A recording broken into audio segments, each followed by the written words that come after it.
Coming up next on In the Box Seat podcast. I mean, obviously I've got dreams. There's so much I want to do. One of the things is winning the Guineas. That's one of my favorite races is the Guineas. I want to win the Guineas. I know a lot of people say like the July and the Met, and that's one of my things is the Guineas. I really want to win the Guineas.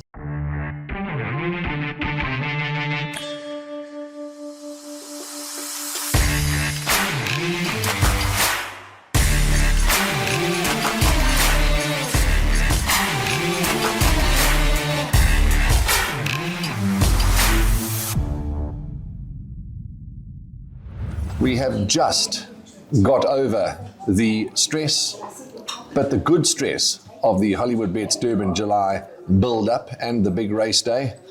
And we now took a chance to take a deep breath.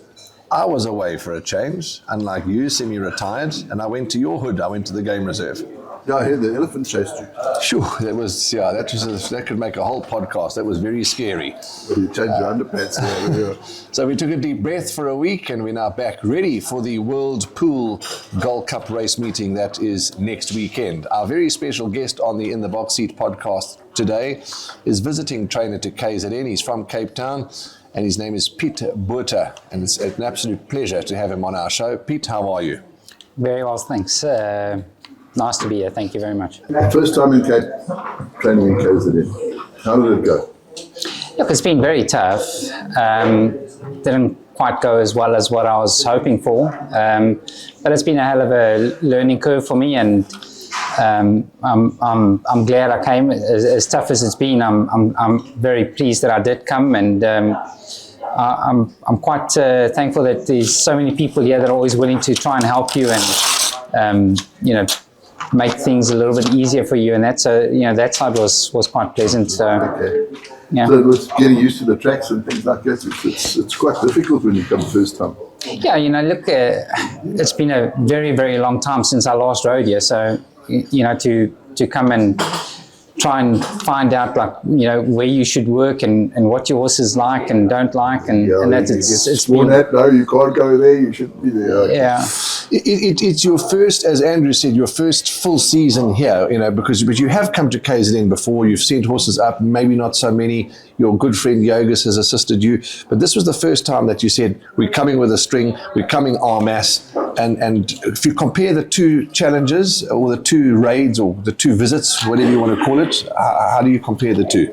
And how would you do it again next time if you were going to do it?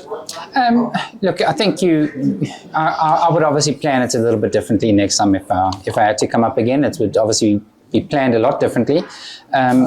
It's very helpful having Yogus here. I mean, we go back a long way. We good friends, and I can always bounce things off him and he helps me quite a bit.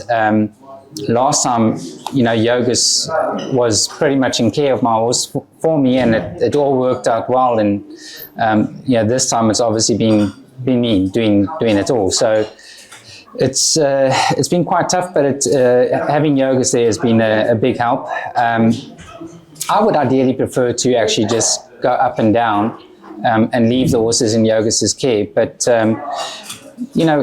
we obviously have to wait and see what horses I have next time, and sure. How we would do it. If you've got the right horses, I think this time around I came along with horses that were pretty much just horses that were not going to enjoy the wet. So they were just standing, filling in for Montien. I mean, we only really came for Montien. And then some babies that I thought would enjoy the warmer weather. So I would definitely plan it a little bit differently next time around. The horses that you brought, and having a chat with Lucinda Woodruff on a recent podcast, a bit of a mixed bag, and I think that's certainly helped her, and I think helped you, because you've also brought a bit of a mixed bag. One horse in particular that, I mean, did you ever think, let me put it to you this way, did you ever think a horse like Papillon Blue would come to KZN, run on the Polytrack, unbeaten 3 from 3? So, unbeaten 3 from 3, no, I didn't expect that. But to tell you a little story, it was quite a mission to get her here. Okay. And I was very adamant that she would love the Poly. I was, she's just got those feet that I knew keeping her in Cape Town would just be a complete waste of time. She was never going to do anything in Cape Town in the heavy going. She's got one very nice foot and one little boxy foot. Okay. And she was going to hate the winter. So it took a lot of persuading to get them to trust me and bring her down here. And I'm so thankful that they did, because she's been a lifesaver down here. I'm sad that we don't have a Polytrack in Cape Town. I honestly believe that we should have one there, because there's quite a few horses out there that are, when you look at them and you look at their conformation, that you can see that they are Polytrack horses. Yes. She was one of those. Yeah, I notice Andre now sort of weeds them out there too, and he sends them up to Byron because they like the poly. Yeah. Talking about the poly, and we're not bringing up the past, and we're not talking negative, but KZN's poly needed the refurbishment, and it's got the refurbishment of the highest order. Chatting to Duncan yesterday with that horse that he had win 21 May, who I think was trying the Polytrack for the first time, and he said similar to what you've just said. He was thought that the horse would go one on the poly, and clearly the results spoke yesterday. Horse won well. It's just nice to have that option, because some people think there's no difference. I think there is a bit of a difference. Some people, I'm happy to back a horse whether it's on the poly or on the grass, but I think it does make a difference. I'm a firm believer it makes a big difference, and I know that there's a lot of people that have the opinion that the poly is for the weaker, lower class horses, but I don't agree with that at all. Yeah. Every horse is built differently, and some horses will enjoy the poly and others don't. So, I mean, if you look at a horse like Future Variety that won the other day, I mean, you cannot tell me that that's a lower class horse. That horse has already run second in feature races. Absolutely. So some horses just have the conformation where the poly is going to suit them, and others not. And I've lost a few horses that in Cape Town that I just know, they're not going to do well in the heavy conditions. And even summertime, Kenilworth, the grass is very thick and it doesn't suit those horses. Yeah. Polytrack would be ideal for them. Yeah, I definitely think there's a difference between poly and turf. Yeah. And especially the older horses seem to like the poly too. I think it maybe I've seen trainers, debut horses that have cost $1 million, $2 million and as you say, because it's not people think that the Polytrack is for second grade. It's not the case at all, and not the case at all. So that's a good point. Let's quickly go back to your riding days, which you said off air that you battled to go so far back. We are getting a bit old, and our memories are a bit weak. What's your name again, Phil? George. But riding was good to you. You went to Mauritius. You did a stint in Mauritius. Talk to us about that.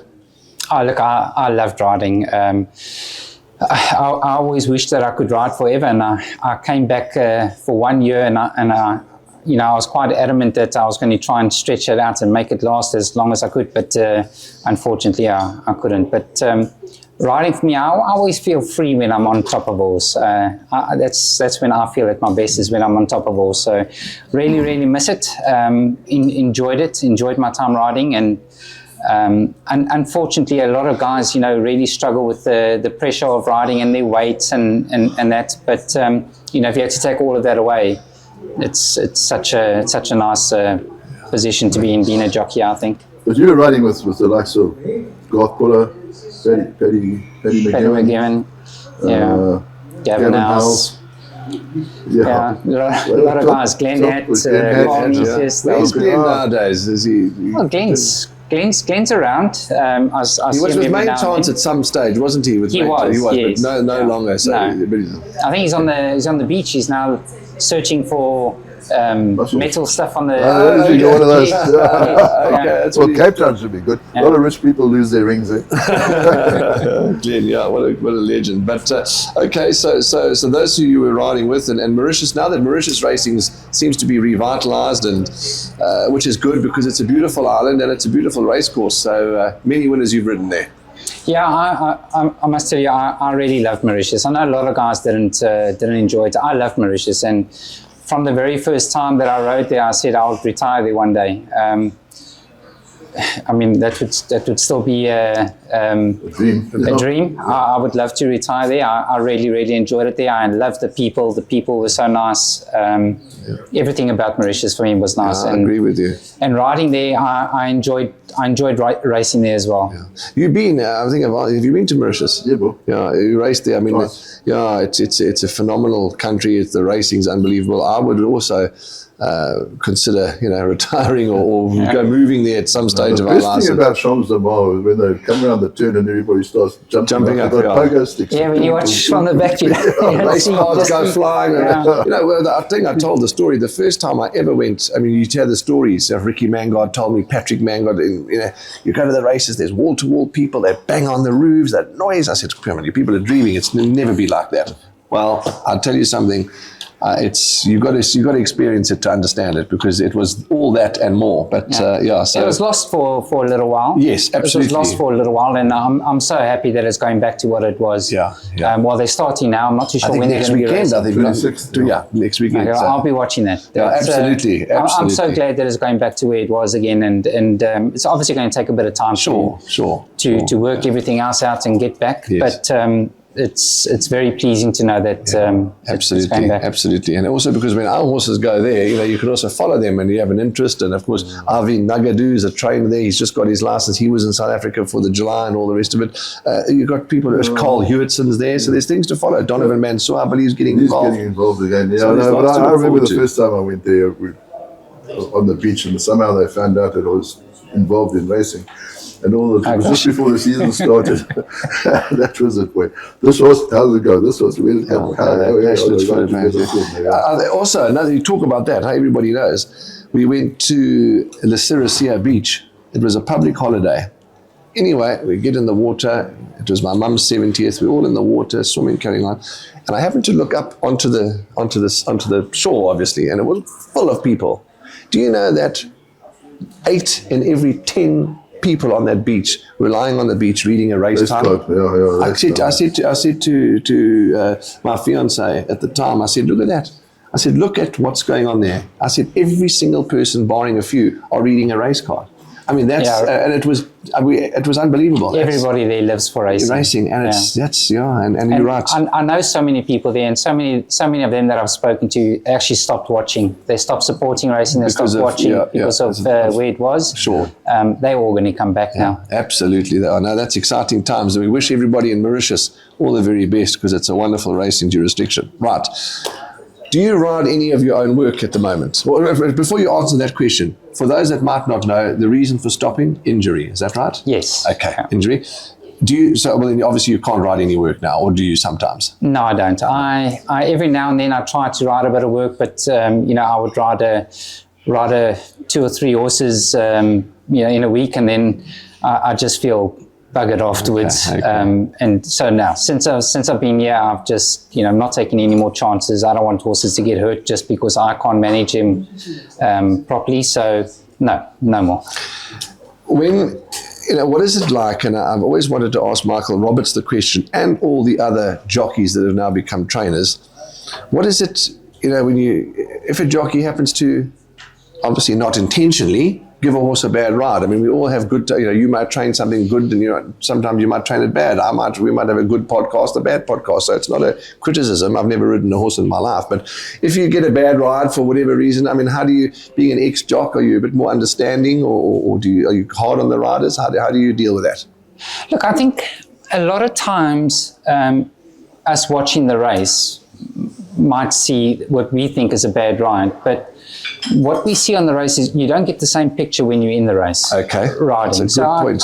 I try not to be too critical, and I always want to wait before I make up my mind whether it was a good ride or a bad ride. I want to get the feedback from the jockey afterwards, and then obviously take it from there. But it's you got to make split second decisions in a race, and I always tend to say that when you've got the horse underneath you that's just got so much running in him, you can make those decisions, and if it's wrong, you can maybe recover from it. Or Sure. But when you don't have the horse underneath you, it's very hard to make that decision. There might be a gap there, but when you ask the horse to take it, the horse doesn't respond straight away. And, now the rider is going to look bad watching it on TV, Sure. but it's just because the horse didn't respond to you when you asked them at that time.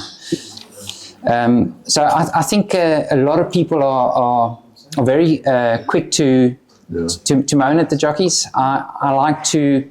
I do. I mean, a lot of times I will say that was not a good ride. But I tend to rather just, don't judge too quickly. First go and hear what they have to say. There's a very good poem written by an Australian, if I'm mistaken, I think, Andrew Banjo Patterson. It's called Riders in the Stand. Riders in the Stand. You must go and look it up, and it describes racing down to a T. It says, you ride a bad race and win, you cheered in the stand. You ride a good race and lose, they chuck you out. But also too, I mean, you can, I've often said it, you can also ride a brilliant race and run third. Yes. You can also ride a brilliant race and run fourth. It doesn't have to be a winning ride. Oh, well, watch Anton Marcus when he rode Variety Club in the Derby, got beaten by Jackson. He did everything perfectly. But the last 50 yards, the horse emptied out and Carice came past. Yeah. So, what's quite sad is I see it a lot. The first thing that people do when they fancy a horse and it gets beat is they blame the jockey. Yes, and I see it so often now. I would say, what a good ride. That was a perfect ride, but we've run third. And then you got to get all the stories. What a bad ride, and I don't want him on my horses anymore. And that's, and I'm thinking, but the guy actually rode a fantastic race. It's sad. And with no disrespect, they should be listening to you coming from an ex-rider, because for your patrons or for whoever, if it was a bad ride, you'd say, okay, I'll deal with the guy or the girl. It wasn't such a good effort, but I'll sort it off. I'll sort it offline, sort of thing. But if you're saying, hang on, guys, then they should really, with no disrespect, stand up and take notice, and the same would go for all the ex-riders, Robbie Hills, the Garth Pullers, all of them. The whole list is endless. But just interestingly, this morning was one of them. There was 3 jockeys that I spoke to that recently rode red-hot odds-on favourites. Okay? You got beat. Every single one of them. One ran a short-head second, the other one ran a dirty fourth, and the other one ran second to last. Both were 4 to 10, 3 to 10, 5 to 10, whatever they were. Not a place or dirty seconds and fourths. I spoke to every single jockey. The first one said to me, he said, I got beat because, he says, how the horse ran second is a mystery because I was dead before I turned for home. Nothing. I had 0 in the tank. Now, you don't see that. You don't know that. But he said, I did my best to get the horse up to run second because at one stage we weren't going to run fifth. The second jockey said to me, no ability. Horse has got no guts, no ability, and I knew I was in trouble a long way out. You're not in the race, as you just said. We're not in the race. The third one came back. The horse was red-hot favourite. Asked the question, went to the back of the field, tailed off, second to last, riddled with a virus. Horses can't talk. Yeah. So there are things that we don't know. And it was interesting because you expect them. They've got the form to be a certainty. The betting's telling you they're a certainty, yet they're getting beat. Well, they are animals. The petrol tank sometimes is empty. So that's interesting. But that's a little off the topic. Let's go back and talk about your family because Nicole is firmly part of your stable and, of course, the day-to-day running of the business. Yeah, Shane. Nicole, she does so much for me. She handles all the accounts, the marketing, and social media. I'm just no good with that. So I don't look at it. I let Nicole do all that for me. And she's got her own job as well, where she's a teacher. So she's got to do that, and then sure. But she's very good. She connects very well with people. If we go walking around the shops, and I'll always look back, and she's stopped and she's busy talking to somebody. She just connects very well with people. Okay. So really happy that she's involved with helping me out as well. Nicole is Gavin House's sister, by the way. Now that I learned today. Yeah, so you learn something new every day. A great rider he certainly was. And okay, so Nicole and Gavin are brother. Where is Gavin at the moment? Gavin's in England. He's quite happy there. I think he's working for Dylan Kuna. Okay. Yeah, so Dylan's doing well with Carl Stradham. Dylan was a top rider. Oh, he's very good. Just a little before my time, but I believe world class. He was very good and a great judge. I wish I could have him riding work for me in the morning, because he can very easily come back to you and tell you, you're doing this wrong, you've got to change this. Gavin was because he used to ride for Robin Watkinson in Ashburton. Okay. Robin had great success with him because of all that feedback. Yeah, absolutely. And then you said if your son Aidan, it was because of him that you obviously went off racing a little. But tell us about that story. Aidan was instrumental in you starting again.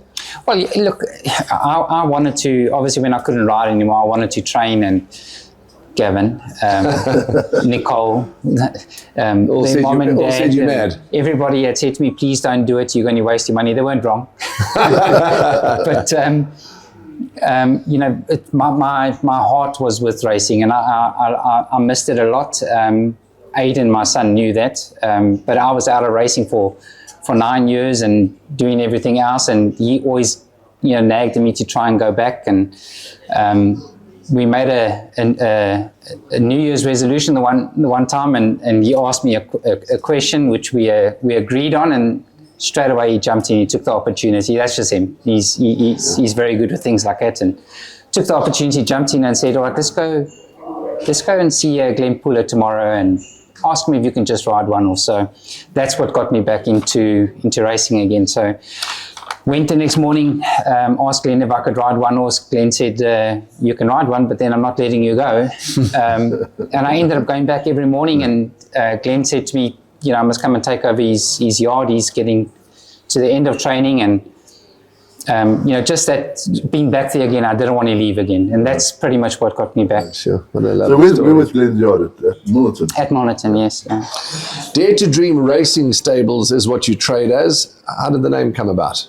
Again, myself, my wife and my son, we were, when I started training, I said, I don't want to go under my name. And my wife was pretty adamant that she wanted it to go under my name, but I was fixed on it's not going under my name. I wanted something else, something that's a little bit catchy, something that will say what we are wanting to do. So okay. I love racing. I dream about racing and certain things in racing all the time. And so my son said, well, what about Dare to Dream Racing? And I thought that was very nice. Right. No, absolutely. Because sometimes to try and get people involved in racing or owning a horse, you've got to it's almost like a dare. Come on, try it, get involved. Owning a share in a horse is lovely. Right. And it's obviously the dream, as you say, so brilliantly named. Hopes and dreams, absolutely, because that's what it is. You're hoping to do well, you're dreaming to the big horse, your hopes and dreams, absolutely. There's no anybody that tells you, how many people over the years, and I'm sure with you guys too, they'll say, look, I'd like to get involved in racing. Can you guarantee I'll make a profit? Can you guarantee me how much money I'm going to make? And I'll say, stop. Rather go and guarantee how much. Rather go and no, but also too, as I've said it many times before, I had a discussion with somebody. He says, you guys spend thousands on racing a month. I said, your golf? He said, no, I love my golf. He says, he says every weekend it's about $2,500, $3,000, all in. I said, that's so well said, because that's what it is. It's a hobby. Correct. I said, he didn't know how to answer. I said, so you take $3,000 a weekend times was $12,000 a month on golf. I said, that's about the cost to have a horse, but you don't have to have a whole horse. You can have 5% of a horse, 10%. I said, it's entertainment. I'm looking to get nothing back. I'm looking to get the joy. Yes, if you've got 100 horses in training, you want to try and balance the books. We know that. We understand that. But that's what it is. It's a hobby. It's an interest. So if you look at it like that, you can be successful. Yeah. But if you look at it as how much am I going to make, when am I going to make it, and how am I going to make it, even try. Rather go and play golf. Yeah. Then, just lost my train of thought. So we were talking about, the name. Then you've got a syndicate, the Dare to Dream syndicate. Is it still open to members? And are you full up? How does it work? No, not full up at all. We still got it going.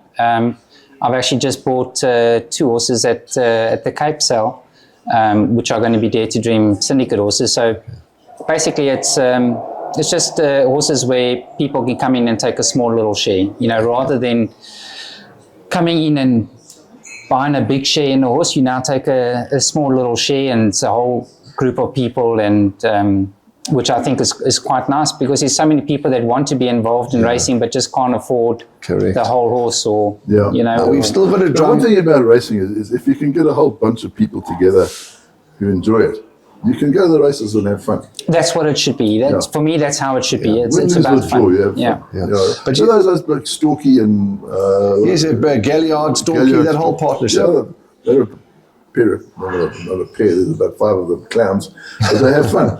Yeah. The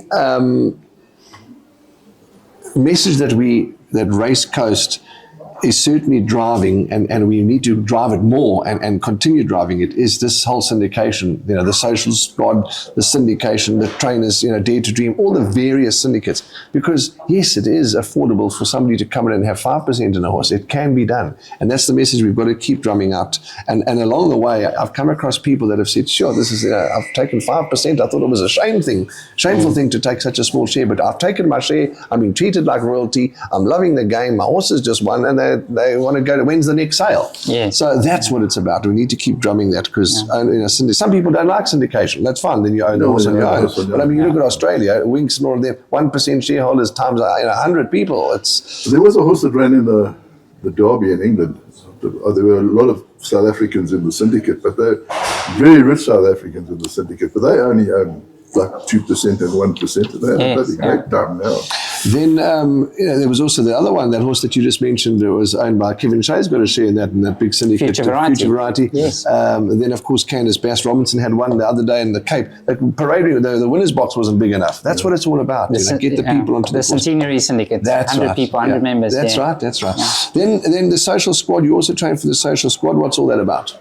So the social squad is pretty much, Cape Racing that are trying to put horses out there and get people involved for minimum cost, and then they put horses with certain trainers. So I've got a few of their horses, and I'm not exactly sure how they do their syndication. Every syndicate is probably managed very differently. So I'm not exactly sure how they manage their syndicates, but they've got quite a few horses out there, and they will buy maybe horses that go onto the sale or online sale or where they think that there's potential for the horse to still do better, and then obviously advertise and put it together and put it with various trainers. So I've got a few of these, and they've done all right. So I'm hoping I can continue to do well with them. Yeah, they're not confined to Cape Town. I see Com. Absolutely. Well, it's a race coast land, absolutely. And there's a Com, Yogus, I think. There's quite a list of trainers that have got, and I'm sure they'll be distributed accordingly, however it's done. But yes, you're quite right. They are starting to filter into KZN, into race coast land. So we've spoken about the Dare to Dream Syndicate, about the social squad, but you've also got standalone single owners. You've been well supported, or you've got your owners behind you. I do. Look, I don't have any big owners in my yard where they own horses outright. Most of my owners are owners that come in and take 20% or 10% or something, but very nice people that all get on pretty well. We like to do braais and things like that at the stable, where people come and get together, and everybody just has fun together. When we go to races, we've got the table there, it's always open. People will come in, whether they've got runners or not, it doesn't matter. They come and sit at the table and shout for the other horses that are involved in your yard. Yes. They've got no shares in it, but people just collect. But also very too, well. you shout them home, absolutely. But the moment somebody goes and puts $50 on a horse, they've got an interest, boy. They can shout the stable horses home. Then you follow the stables, and that's what it's all about, teamwork. Tough question. Riding, training. And chatting to you, open-minded and sensible. We can see that. What are your thoughts? I mean, are you happy? Obviously, you're happy with your decision, but the differences, how big is the difference? Look, for me, if I could ride it, that's what I'll be doing. Sure. I miss it a lot, but I'm also just happy being involved with racing. I love horses, and I just don't want horses out of my life. I need to be with horses. So training them. I'm at my happiest every morning when I wake up to go to work. Okay. That's my favorite part of the day. Who were the main trainers that you rode for in Cape Town? Look, I mostly rode for Glenn Puller. I was apprenticed to Glenn, and then when I came out of my time, I continued riding for him. I rode for a little while for Kanemayer. Unfortunately, I fell off at the wrong time and got injured and was out for a long time. Kanemayer is quite a loyal person, so when I did come back riding, he had already got another jockey, so I couldn't go back there again. But I quite enjoyed riding for him. And Daryl Hodgson, I spent quite a big time with Daryl Hodgson. I must admit, I really enjoyed working with him as well. Jeez. Very, very easy guy to work for. Jeez, what a trainer too, Daryl Hodgson. We had a horse called Golden Taipan. He won the. It was in the Gilbies in those days. I think Mana rode it. We had a very nice horse called Double Back with Daryl Hutchinson. It was a nice horse. Andrew Fortune too won it here at Hollywood at Scottsville. I see Grant Bear is coming back. Yes, and Grant Bear, when I had fallen off and I lost that opportunity with Kanemayer, Grant stepped in. Okay. So. And I see now you rode the other day for Kanemayer again, so that's nice. I was a little bit sad that he had left. I'm not exactly sure why, but I know he always had problems with his back and that, so very pleased to see that he's back. Yeah, I was reading in Sporting Post this morning that he's back. He just took a 2-year sabbatical. He said he's tired of racing. He cleaned out his mind. But and now he's back. You mentioned that, and you said that as long as you've got racing in your life, you're happy, whether it's training, riding, whatever the case may be. When you think, you can't say everybody, because I'm sure a couple of people have left racing and have never come back. But 95% of the people that I know or that we know may leave, they're back. Steve Sturley's, having a chat with him yesterday, left the game for a long time. He's now getting involved in a big way. Welcome back to him. Can't leave the industry. On a personal level, my uncle said to me, last horse is gone, leave me, have a nice day. He lasted 1.5 years. Said, go to the sales, we need to buy a horse. You just can't, you just can't help but gravitate back. That's what's so beautiful about the sport. Yes, and we've lost a few along the way, because not everyone gravitates back. Sid Woodley, he was involved in horses for a long time. He left, he's back, and the list goes on. So once that bug's bitten, that African horse sickness, it's hard to get out. And we're happy about that, because we don't want to get out. No. Now, when are you going back? Not that we want you to go back, but what's the plans to travel back to Cape Town?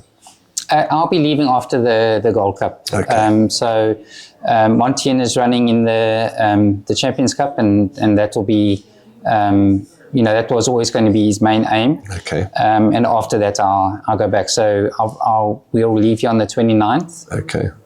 Go back to Cape Town, and I'm just going to leave the 2 horses here with Yogas to continue for me, with them for me for a little while until they're ready to come back. I'll be back on the 29th. One of my favorite horses, Baratheon. Yeah. I haven't looked at final fields or noms. Is he in? No, I've retired him. Oh, you retired him? Yeah. Okay. It's quite amazing that he was one of my favorite horses. Yeah, I loved him I just loved him from the time I saw him at the sale. I loved that horse, and he's such a nice horse. He suffers a bit with anxiety. Okay. So, I always had a soft spot for him. And I just after his last run, he was quite difficult to settle his last run, and I was worrying about it. He went down to the start, and I was just watching him, and by the time they got to the first turn, I made up my mind already. I don't think he wants to do it. I just don't think he wants to do it. And I had the right jockey on, Andrew. So, Andrew is a very good judge of horse. And when he got off, he said to me, Piet, there's nothing wrong with this horse, but he doesn't want to run. And took the saddle off, took him to the back, tried to give him a bucket of water. He ignored the water, put his head down and ate grass, and I said, that's it. He's telling me he doesn't want to race anymore. He's tired. Well, that's goosebump stories, that. And you're quite right, because often you hear trainers tell you that there are signs. There are signs that, and as you guys and girls as professionals, it's your responsibility to pick up these signs and to act on these signs. And also some say, when a horse that, never had an issue with going into the starting stalls, then starts to not want to go into the starting stalls, stick up at the track, those are all surely signs.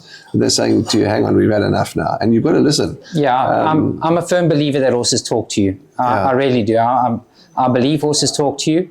You've just got to be able to see absolutely. what they and understand what they're trying to tell you. It's just a lovely story, but we wish Baratheon all the best, because he certainly paid a few school fees, has Baratheon for us. But lovely horse. So that's at you back then, and then of course you're going from Race Coast KZN to Race Coast Cape Town. What they've done, Hollywood, Greg Bortz, they deserve all the praise they get. The change that they brought to racing was well needed. It really was. And I think if I had to sit and try and put something together, but what changes I would make, I wouldn't be able to do what they've done. What they've done is just phenomenal. All the changes. I mean, people that haven't been to Kenilworth for a long time, if you walk onto that course now, you don't even recognize it. It's fantastic. Watching the July over here, it was just also marvelous. The changes that they've done was well needed, and I think they've done it very well. And I don't think that they're finished. No, I don't. Absolutely, there's a lot more to come. Absolutely, there's a lot more to come, especially here in KZN, because obviously they did all that work to get to the July, and I think once the Gold Cup and they're going to the off season, work will commence again. I think they should start at Scottsville.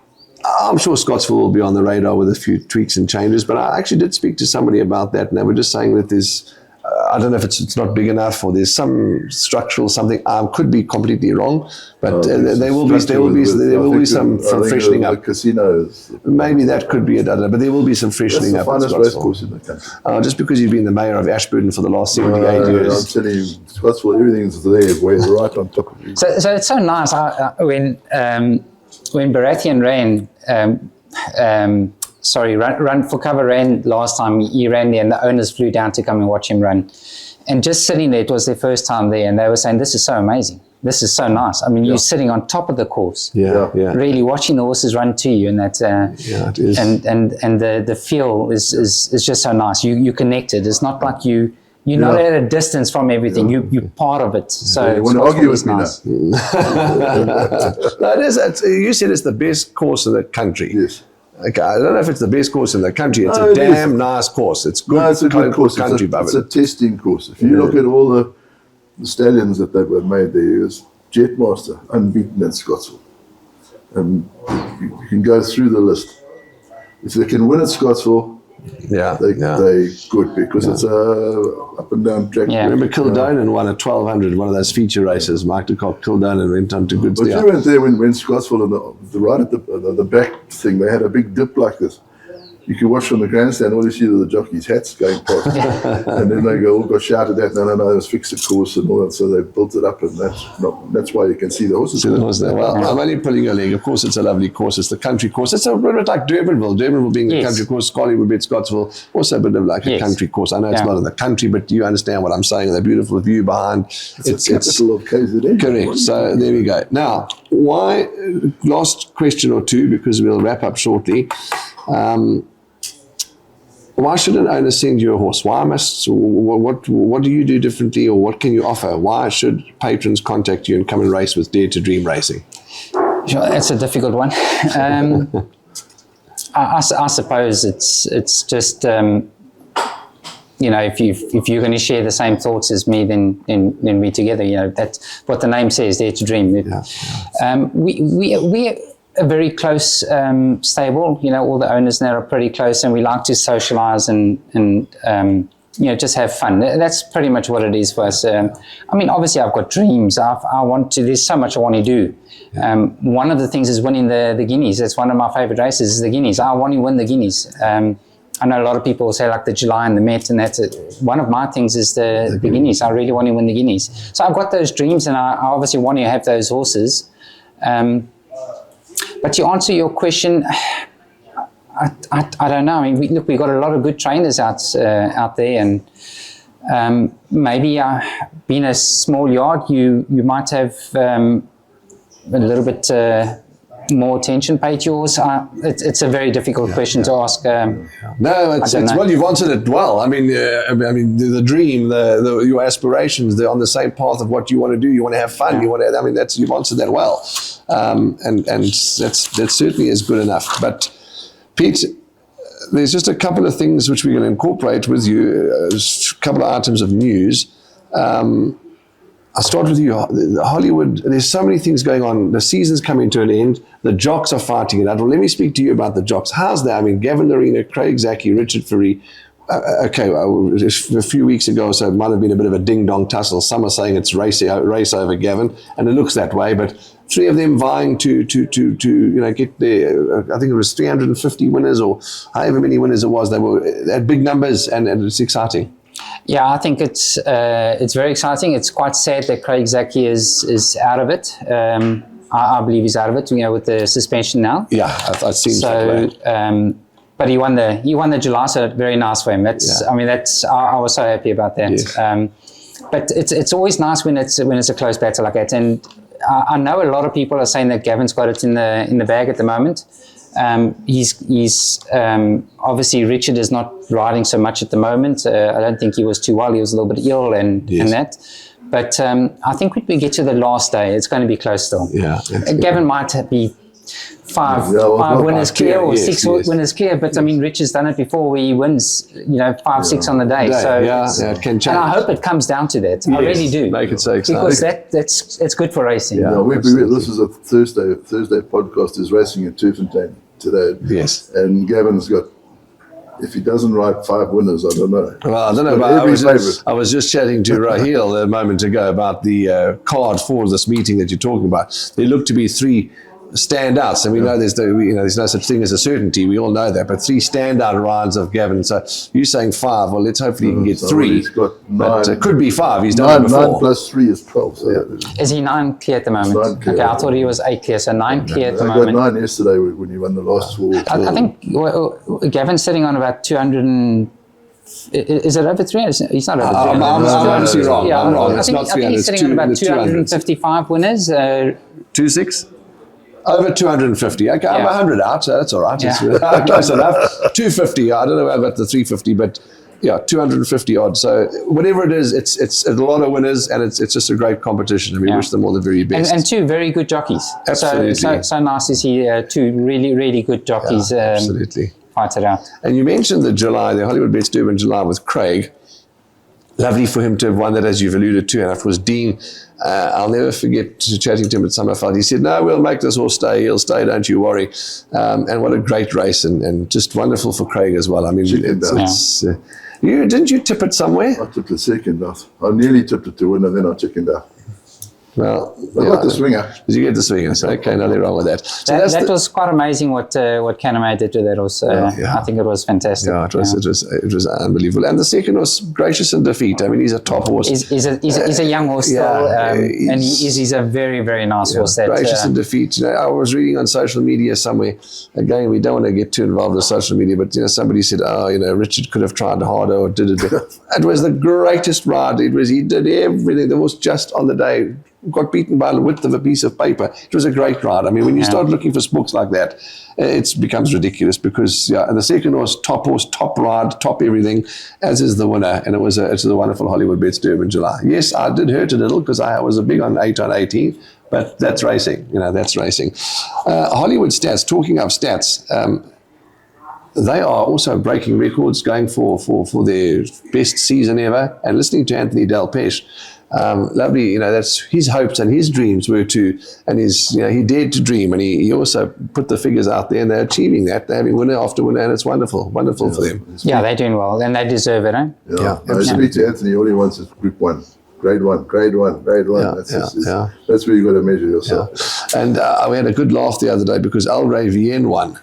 And I've watched many races with Anthony, and he's reserved, quiet, maybe a little introverted, possibly, but he does not a shouter when the horses, unlike me and you, when they hit the front at the 150, they hear us in Port Shepstone. But Al Ray Vienne, he got quite excited and he enjoyed shouting that one home. But passion's there, whether you show it or you don't. Once that passion's there, boy, it's hard to get by. So it was wonderful for Hollywood, and we hope that they smash all records. The last meeting, you mentioned the World Pool Gold Cup race meeting where Montien's going to run on the day. Somebody said it, I think, on TV yesterday. Yes, the Hollywood Bets Durban July meeting is outstanding. If you ask me to choose between the two, I prefer the last meeting. This is the creme de la creme. And July is, apart from the July and the Ridgemont Garden province, the rest is Mickey Mouse compared to. So you agree with me? It's a big meeting. Four grade ones. The Gold Cup, I don't know why it's been reduced to grade 3, but anyway. Yeah.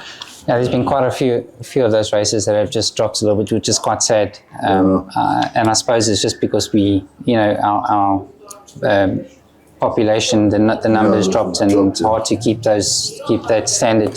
Yeah. So that's the big meeting that's coming up in the close of the KZN Champion season, the World Pool Gold Cup race meeting, and we certainly look forward to that. But that's a wrap from us. One more thing. I was watching, reading about the Japan sale. Okay, there's a horse called Equinox, his first season sire. You know what his top price was? 67 million rand. Yeah, Yogus actually sent me that the other day. I was for a weanling. For a weanling. Yeah. Wow. Scary. 67 million rand. How many? That is. And that's his first season sire. Sire, sure. Can you believe it? Yeah, that's done. That is scary. Other bit of news: Lyle Hurtson will be here. Keegan DeMello will be here. Fixed. No, he had that bad fall. Yes, yeah. I'm sure he is fixed. So he will be here. Keegan's here. Of course, Bart Vanders coming from the Hong Kong racing jurisdiction. They're all in for the big day, and we look forward to welcoming them here. We've had Bart on our podcast. Yes, remember? Yes, great guy is Bart. But Piet, all the best to you and your stable, and thanks for chatting to us. It's been wonderful. But thank you, and to you and your whole family and your whole stable and all your patrons. We just hope that things go from strength to strength, because you're doing a darn fine job thus far. Thank you so much. No, lovely. Yeah. Grumps, anything else to add? No, I'm going home now. You're going home now, okay. And when's the next holiday? Soon. Soon, okay. No, we got the race card today. Yeah, we've got race cards, we've got work. The show must go on. But that's a wrap from all of us, to Apiwe and the whole team behind the scenes. We don't know where Tawanda is today. He's gone test driving his new car. I think that's where he's gone. Or he's gone mad, one of the two. But that's it. Punt well, be safe, be kind. Thanks very much to Piet for his time, and to all his patrons and his team. All the very best to them. We will see you, as always, in the number 1 box.